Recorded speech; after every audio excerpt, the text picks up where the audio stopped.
I wanted to kind of introduce the idea of how you would write an introduction. Also, this presentation gives you great ideas for hooks, and hooks are really wonderful in an introduction because you want to bring people into your essay, but they're also good throughout your essay. So if you get any good ideas in this presentation, know that you can use the ideas in your body paragraphs or your conclusion as well. Okie doke. All right. Introductions. Have you ever introduced two people by just saying their names and then heard nothing but silence? If, however, you tell something about each person, you help draw them together. Like a social introduction, a commanding introduction draws your readers into your paper. The way you introduce your paper will depend on the goal you want to achieve and the type of writing you are doing. Write a strong opening. Have a strong first sentence. Use bold, precise, and stirring language. Be thoughtful. Don't make your introduction too long, and include a thesis. Now, a thesis is the main thing you're talking about. If you're talking about how to make new friends, your thesis is your advice on how to make new friends. If you're talking about whether cats or dogs are better, your thesis would be cats are superior because, something like that. Your thesis is the main reason you're writing the essay. What goes into an introduction? A hook or an attention grabber, and that's what I was talking about before, comments and background knowledge, and then also a thesis statement. So if you remember these three things, you'll have a really good introduction. So here's their example, and they're labeling their hook, their background, and then their thesis. Can you imagine how much a single day can cost if you lived in Shibuya, Tokyo? So that's their hook. They're asking the reader a question, making it feel like the reader's here and they're talking to them in person. Tokyo is one of the most expensive cities in the world. The prices of items in Tokyo are much higher than other parts of Japan. Many people living in Tokyo have a difficult time paying for their lifestyles. Tokyo, one of the most expensive cities in all the world, exceeds prices in other urban cities in the price of food and rent or even transportation. So this sentence here is the whole reason they're writing the essay. And as you go down to their body paragraphs are going to be kind of like details broken down from this one sentence. Okay? Examples. So I like this because it tells you for expository essays, for research papers, or for an editorial like in a newspaper, these are good hooks. And then the next slide will say for different types of writing. A statement about the main point, which I don't know how, that sounds like a thesis to me, so that one's not strong. When your main idea is original, you may choose to state it directly in your introduction. Okay, so if it's something that no one's ever really talked about or said before in writing, that's a hook in and of itself, I'd say. And then it says go from general to specific. So you would say pets are really wonderful. That's general. They help you do many things. Cats are one of the more wonderful pets in our society. So now I'm getting specific.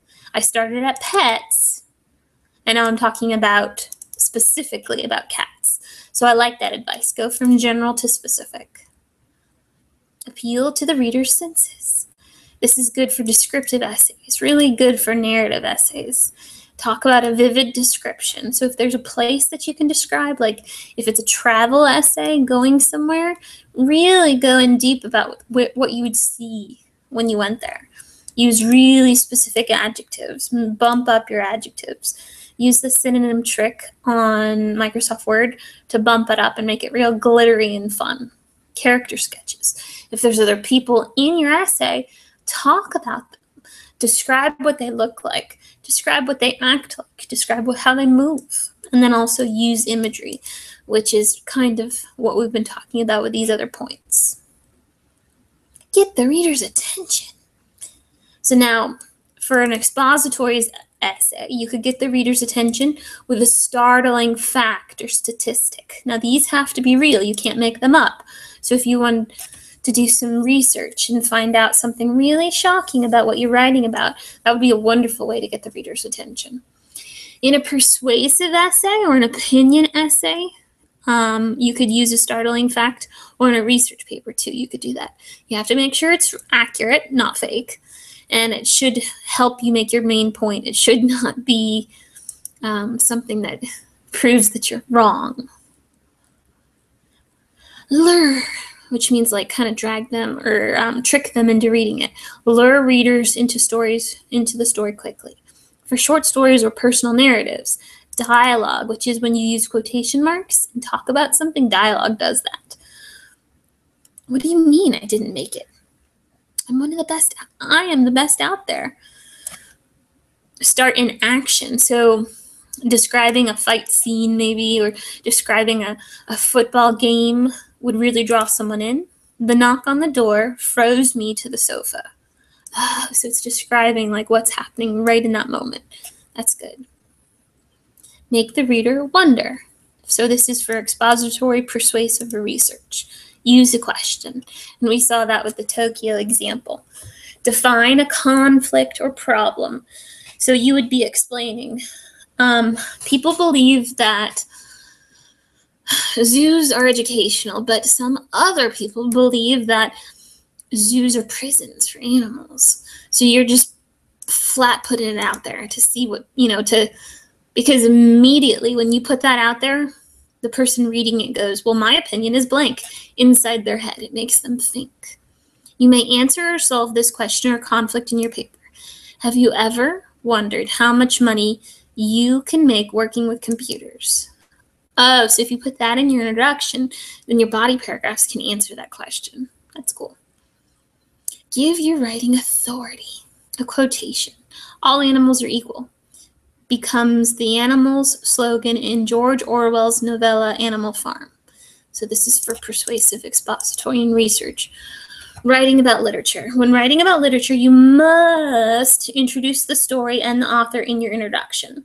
So if you're using articles as facts inside your articles or books or magazine, anything that you're borrowing from someone else, try to explain that you're talking about that in your introduction. What not to do in an introductory paragraph. I like this slide. Never suggest that you don't know what you're talking about. Avoid phrases like, in my opinion. Instead of saying, in my opinion, like, in my opinion, zoos should be shut down, you would say, zoos need to be closed. That's being stronger in your language. Or, I am not sure about this, so don't do that.